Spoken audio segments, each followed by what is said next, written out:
Hello વિદ્યાર્થીઓ, welcome to Aryan classes. Aryan ક્લાસીસમાં તમારા બધાનું હાર્દિક સ્વાગત કરું છું. કેમ છો? બધા મજામાં છો ને?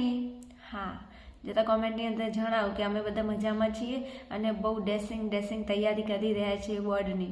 ભલે તમે તૈયારી કરી રહ્યા, તૈયારીની અંદર જો આ વિડીયોમાં ક્લિક કરી દીધી છે તો વિડીયો પૂરો વોચ કરી લેજો. આ વિડીયોની અંદર આપણે ધોરણ 12 ભૂગોળના વિભાગ એનું સોલ્યુશન કરવાના છીએ. તમને ખબર છે 20 ક્વેશ્ચન પૂછાય છે વિભાગ એની અંદર. તો રાહ કોની જોવો છો? વિડીયો જોઈ લો અને વિડીયો જોઈને તમે તમારા 20 ક્વેશ્ચનને તૈયાર કરી લો. ચલો, સૌથી પહેલાં વિભાગ એમાં તમને 20 વિકલ્પો પૂછાય. સારું છે ને, વિકલ્પો આપે છે એટલે તમારે ગોખવા ન પડે પ્રશ્નો અને જવાબો એટલા બધા, કે કારણ કે તમે વિકલ્પ જો તો બી તમને પ્રશ્નનો જવાબ યાદ આવી જાય. ચલો, પહેલો પ્રશ્ન તમને અહીંયા કહ્યું છે કે નીચેનામાંથી કયું તત્વ પ્રાકૃતિક પર્યાવરણ નથી? તો જો વિદ્યાર્થીઓ, અહીંયા નદીઓ, પછી અહીંયા મેદાન, પરિવહન અને જંગલો. તો આ જંગલો, મેદાન અને નદીઓ આ બધું શું છે? તો કે આ તો પર્યાવરણ છે, પ્રાકૃતિક પર્યાવરણ છે. અહીંયા તમને કીધું કે પ્રાકૃતિક પર્યાવરણ નથી, તો અહીંયા જો પરિવહન, આ પરિવહન એ શું છે? પ્રાકૃતિક પર્યાવરણ નથી. ઓકે, જોઈને ખબર પડી જાય એમને એમ. ચલો જુઓ પછી બીજો ક્વેશ્ચન જુઓ. વિશ્વમાં વસ્તીની દ્રષ્ટિએ ભારતનો ક્રમ કયો છે?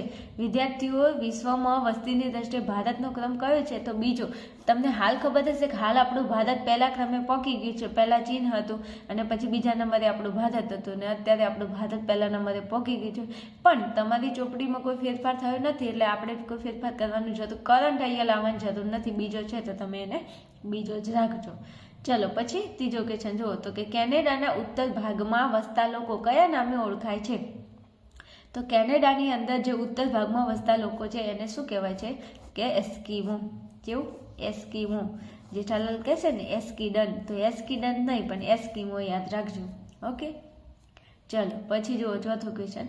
સંદેશા વ્યવહારને ખૂબ સરળ બનાવનાર ખાલી જગ્યા કોણ છે? જેને સંદેશા વ્યવહારને ખૂબ સરળ બનાવી દીધું.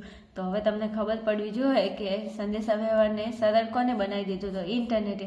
અત્યારે ઇન્ટરનેટ, મોબાઈલમાં બસ નેટ હોય ને એટલે વાત જવા દો. ખાલી આખી દુનિયા તમારી મુઠ્ઠીમાં, મોબાઈલ હાથમાં હોય ને તો બસ બીજા કોઈની જરૂર જ ના પડે. જિંદગી એમને મેં કાઢી લઉં અમુક તો એવું વિચારતા છે. મોબાઈલ હોય ને તો બસ ટાઈમ જતો રહે ને ખબર એ ના પડે. રાત્રે 10 વાગે 12 વાગે રાત્રે ઊંઘ ના આવતી તો કોઈ નહીં, મોબાઈલ જોવાનો એટલે દિવસ ઉગી જાય ને ખબર એ પડે નહીં. અને સવારે વહેલા ઉઠો ને એટલે પહેલાં ઓખ ના ખોલવાની, પહેલાં હાથ આપણો મોબાઈલ ઉપર પડવો જોઈએ. આજુબાજુ મોબાઈલ ક્યાં ગયો પછી તો આપણી આંખ જ ખુલે. બોલો, આવું કરતા જ નહીં? કરતા હોય કહેજો કે ઓ આવું કરીએ છીએ, કરતા જશો, મને ખબર છે. પાછા જૂઠું ના બોલતા હો. હા એમ.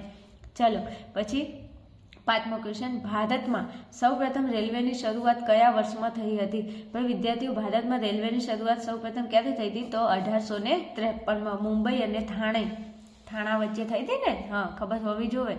ચલો પછી જુઓ છઠ્ઠો ક્વેશ્ચન જુઓ. તો વિશ્વમાં સૌથી મોટી ઇલેક્ટ્રોનિક્સ પ્રણાલી કઈ છે? વિદ્યાર્થીઓ, વિશ્વમાં મોટી ઇલેક્ટ્રોનિક પ્રણાલી કઈ છે? તો ઇન્ટરનેટ. શું આવશે? ઇન્ટરનેટ. ઓકે, ચલો પછી આગળ જુઓ. સાર્કનું વડું મથક કયા શહેરમાં આવેલું છે?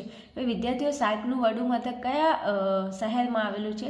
તો સાર્કનું વડું મથક કાઠમંડુમાં આવેલું છે. કઈ જગ્યાએ? કાઠમંડુમાં. ચલો પછી ક્વેશ્ચન 8. વિક્ટોરિયા સરોવર કયા ખંડમાં આવેલું છે?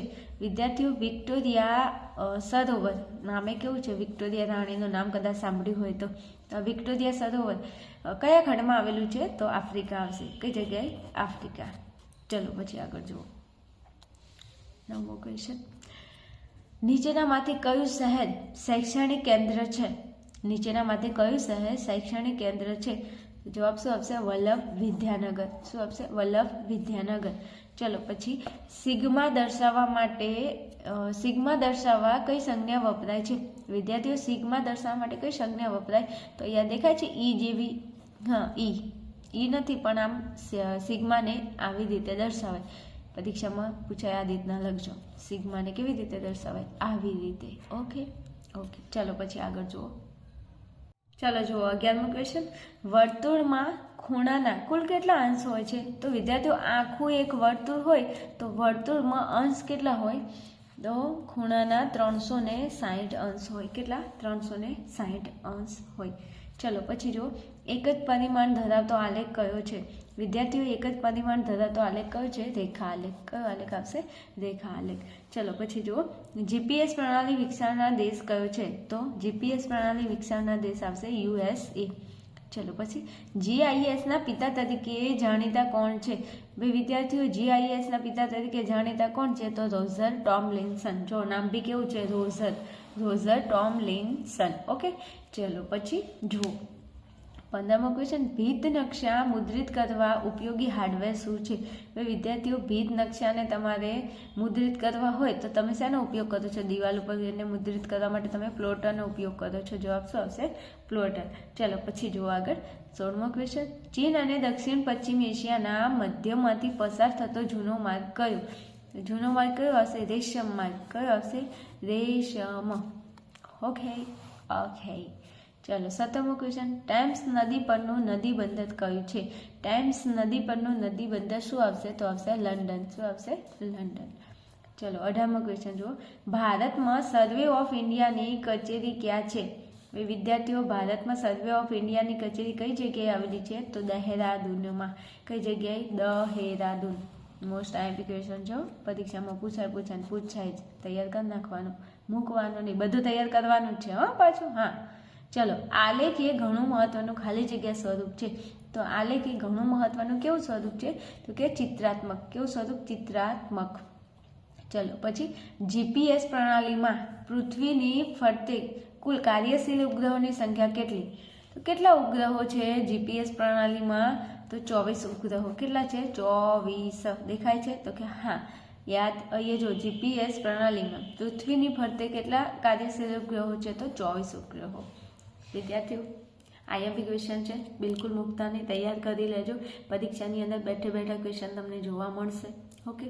બીજું વિદ્યાર્થીઓ તમારા માટે બહુ મહેનત કરું છું, તો વિડીયોને જરા લાઇક કરી લેવો અને તમારા ગ્રુપમાં, તમારા વોટ્સઅપમાં, ઇન્સ્ટામાં, તમે જે પણ જગ્યાએ તમારા ફ્રેન્ડ સર્કલ હોય ને એને તમે આ વિડીયો શેર કરજો, આપણી ચેનલ શેર કરજો.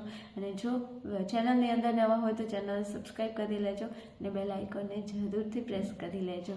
ચલો મળીશું એક નવા વિડીયોમાં. ત્યાં સુધી જોતા રહો આર્યન ક્લાસીસ. જય હિન્દ, જય ભારત.